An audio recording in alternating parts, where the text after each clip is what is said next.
Halo, saya Nagita Slavina.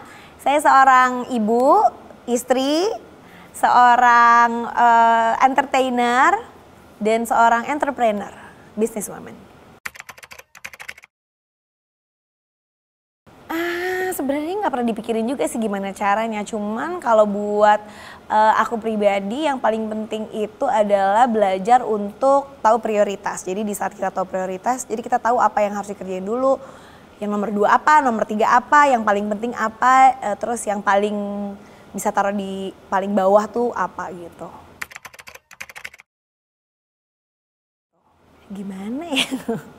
Ya gitu aja sih kalau gue ya, karena ini hidup gue ya, jadi ya gini-gini aja. Karena setiap orang kan pasti ya punya urusannya masing-masing, punya kepentingannya masing-masing, punya kesusahannya masing-masing, punya kesenangannya masing-masing. Jadi kalau buat gue pribadi, jadi seorang Nagita Slavina ya kayak gini aja. Ya yakin gak sih mau jadi orang lain? Kalau gue sih pengennya selalu jadi diri gue sendiri gitu. Jadi di saat kadang-kadang kalau ada orang yang bilang pengen jadi orang lain tuh suka bingung gitu. Emang yakin, sanggup gitu kan. Kayak kan belum tentu juga apa yang kita jalanin itu bisa dijalani sama orang lain. Atau bahkan kalau kita tukeran tempat itu bisa lebih baik atau mungkin lebih bahagia kali ya. Atau kayak gimana gitu. Jadi business woman itu kalau kita berbisnis, kita berusaha ya. Usaha apapun itu kan pasti nggak terus-terusan untung terus. Nah orang tuh ngelihatnya tuh, apalagi kebanyakan orang ya di sekitaran gue gitu, atau mungkin orang yang nggak terlalu kenal gue tuh selalu bilangnya kalau punya banyak bisnis itu jadi tambah kaya gitu. Padahal kan banyak bisnis banyak masalah juga. Banyak masalah, banyak pengeluaran, dan namanya bisnis itu kan nggak selalu untung terus gitu. Namanya bisnis itu resikonya ada, bisa aja uangnya hilang, bisa aja lebih banyak waktu yang hilang kayak gitu. Jadi sebenarnya nggak gitu-gitu amat juga. Cuman kan kadang-kadang orang bisa milih aja mau punya bisnis sendiri atau mau kerja sama orang gitu. Sebenarnya ya kadang-kadang tuh kita secara nggak langsung itu sesama perempuan itu pasti selalu saling menguatkan, selalu saling empowered gitu satu sama lain gitu. Jadi ya pengennya sih kadang-kadang tuh pengennya tuh pesan yang disampaikan tuh kadang-kadang tuh gestur-gestur kecil aja, kayak kita bikin bisnis gitu, atau kita cuman sekedar say apa kabar gitu sama teman kita sendiri gitu.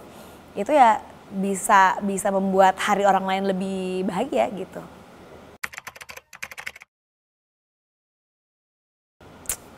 Duh gimana ya kalau ngomongin anak-anak tuh kayaknya tuh gitu ya.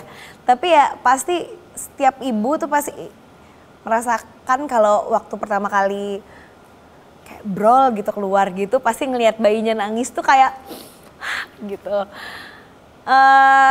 Begitu menyadarinya juga itu kan butuh waktu ya. Kadang-kadang kan kita sebagai ibu tuh kan loading dulu dari sebelumnya belum punya anak, terus tiba-tiba punya anak, tiba-tiba kok ada manusia yang bergantung hidupnya sama kita gitu.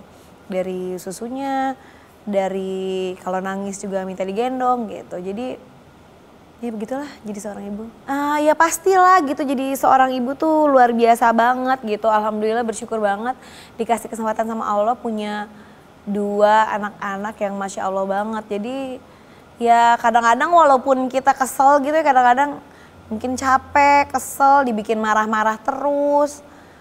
Ya bersyukur gitu punya mereka, punya teman main, terus ya punya kekuatan dalam hidup lah.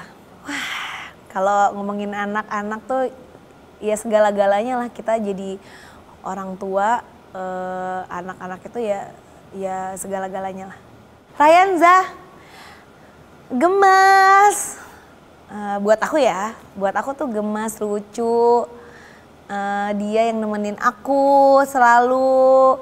Karena sekarang kakaknya udah gak mau nemenin kemana-mana. Jadi sekarang kalau pergi kemana-mana yang nemenin Rayanza. Kalau dulu Rafathar itu masih banyak yang, maksudnya dulu kan ada mama gitu, jadi kadang-kadang Rafathar tuh lebih banyak waktu sama mama.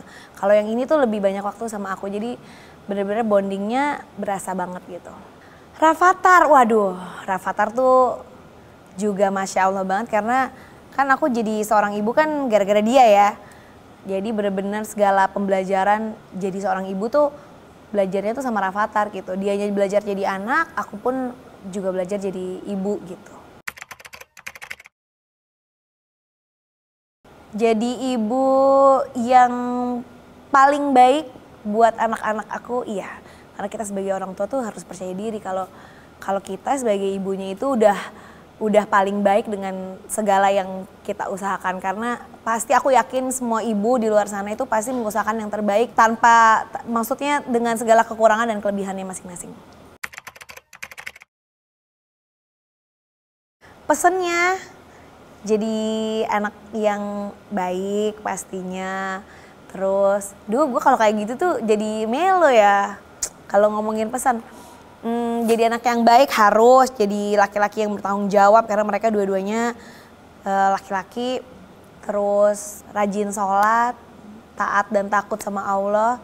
Selalu deket-deket sama mama, sama papa, sampai nanti udah gede juga.